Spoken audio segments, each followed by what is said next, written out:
Cando se creou o CDSG, a Xunta de Galicia, a Administración Autonómica, aínda non tiña un arquivo para guardar a súa propia documentación. Isto é unha cousa realmente recente, ainda hoxe en día. Entón, había unha auténtica necesidade de ir recompilando esa información. Ese traballo o CDSG continuou facendo. De feito, ainda hoxe en día, estes mesmos días, a Xunta nos pide ao arquivo documentación emanada da propia Xunta en anos anteriores, que eles non teñen, de que eles non dispoñen. Pero logo, aparte de, digamos, da recolla desta documentación oficial, tivo un labor moi activo na recolla de documentación xerada por todo tipo de organizacións ou de institucións ou de colectivos sociais, institucionais, relacionados coa normalización lingüística. Entón, isto continuou sendo un traballo absolutamente básico do CDSG, creo que é o que lle dá máis sentido ao CDSG, pero, como dicía antes, ten un enfoque non só de recolla, custodia ou conservación unha documentación, sino tamén de difusión. A tipoloxía de usuarios, diríamos, do servizo variada, foi evolucionando co paso do tempo. Hai unha que se mantén constante desde sempre, que é a de investigadores e investigadoras sobre a lingua en boa parte de fora de Galicia. Este, por tanto, era un tipo de usuario que se mantivo moi constante, de, digamos, investigadores, fundamentalmente, unha boa parte deles estranxeiros, e logo hai un foro máis variable, moitos centros, as persoas que traballaban en servizos de normalización lingüística municipais. Como esta creación destes servizos foi tamén moi aleatoria, moi variable, dependía moito das convocatorias das axudas á Xunta, houve anos que había moitos, outros anos que decrecía, o persoal era rotatorio, había persoal que ia saltando de servizo a servizo, por tanto xa ia tendo un coñecemento, pero había tamén moito persoal que cada ano se incorporaba a isto sin ter un mínimo coñecemento de nada. Para este sector, concretamente, creouse o chamado Kits pola normalización lingüística, que tivo moitísimo éxito, porque permitía que unha persoa que era contratada para traballar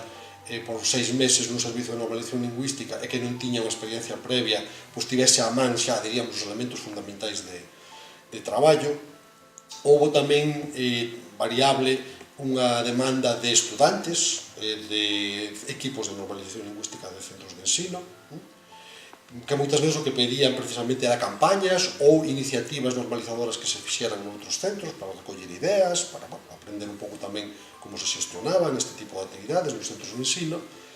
E logo, un pouco público en xeral, con demandas de tipo moi diverso, con dúbidas de tipo moi diverso, algunhas das cales ni siquiera está disponible, o CDSG pode atender, de feito. Si, eu acórdome que chamaron moito a atención aquí mesmo no pleno do Consello, cando eu me incorporei ao plenario e comecei a dar información sobre o tipo de materiais que estábamos recollendo. Unha das cousas que chamou moito a atención foron os materiais de campañas de normalización lingüística, porque aí hai de todo, desde pousavasos ata cintas destas de deporte, en fin, as cousas máis variadas e máis variopintas, ata caramelos e bombóns, que claro, non se poden guardar, evidentemente, pois acaban estragando. Aí temos un pouco unha mostra da creatividade variopinta dos distintos axentes normalizadores, desde a USC ata centros de ensino ou empresas, en algún caso. Ese é un tipo de material moi rechamante, moi curioso, moi variado. A documentación gris é a documentación que se xera en distintos servizos, digamos, en sentido moi xeral, tipo memorias anuais de actividades, tipo estudos de actitudes sobre a lingua nun determinado colectivo, nun concello, por exemplo, o uso do gallego nunha empresa, que son